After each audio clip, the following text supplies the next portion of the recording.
இந்த பதிவு மூலமா மஞ்சள் முக்கியத்துவத்தை நம்ம தெரிஞ்சுக்கணும். என்ன எலும்பு டாக்டரா இருக்காரு மஞ்சள் பத்தி பேசுறாரு அப்படின்னு நினைக்க வேண்டாம். மஞ்சள் நம்ம காலங்காலமா நம்ம இந்தியாவில் இருக்கிற ஒரு நம்ம தினமும் உபயோகிக்கிற ஒரு பொருள். பட் அதோட முக்கியத்துவம் நம்ம யாருக்கும் தெரியறதில்லை. நம்பர் 1 முக்கியமா முடக்குவாதம், ருமட்டாய்டு ஆர்த்தரைட்டிஸ் சொல்றோம் இல்லைங்களா, அதுல இன்டர்லியூக்கின் 6 அப்படின்னு சொல்லிட்டு ஒரு காம்பவுண்ட் ரிலீஸ் ஆகுது. முடக்குவாதத்துல முட்டிவலுக்கு முக்கியமான காரணமே அந்த இன்டர்லியூக்கின் 6 தான். அந்த இன்டர்லியூக்கின் 6 இந்த மஞ்சளால அதோட ப்ரொடக்ஷனை கொஞ்சம் குறைக்க முடியும், உற்பத்தியை குறைக்க முடியும்.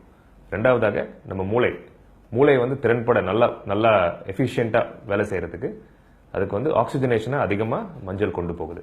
மூணாவதாக ரொம்ப முக்கியமான விஷயம், கேன்சர் செல் வளர்ச்சி இருக்கு இல்லைங்களா, அதையும் குறைக்கிறதுக்கு தன்மை மஞ்சள் கிட்ட இருக்கின்றது இப்போ ரிசர்ச் கண்டுபிடிக்கிறாங்க. மைட்டோகாண்ட்ரியான்னு சொல்லுவோம். அந்த மைட்டோகாண்ட்ரியான்ற விஷயத்தை அதிகமா உற்பத்தி பண்ணி கேன்சர் செல்ஸை குறைக்கிறதாவும் இப்போ ரிசர்ச் வெளியே வந்திருக்கு.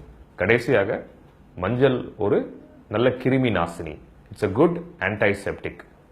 ஸோ நம்ம பார்த்துருப்போம், அம்மா பாட்டி எல்லாம் மஞ்சள் யூஸ் பண்ணியிருப்பாங்க. நம்ம முன்னோர்கள் காலத்திலிருந்தே அது ஒரு வழக்கமாக தான் இருக்கு.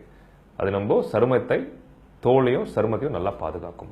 ஸோ நம்ம எலும்புகளுக்கு, மூட்டுகளுக்கு, மூளைக்கு மற்றும் உடம்புல இருக்க எல்லா ஆர்கன்ஸுக்கும் ஒரு எசென்சியல் ஊட்டச்சத்து மஞ்சள்.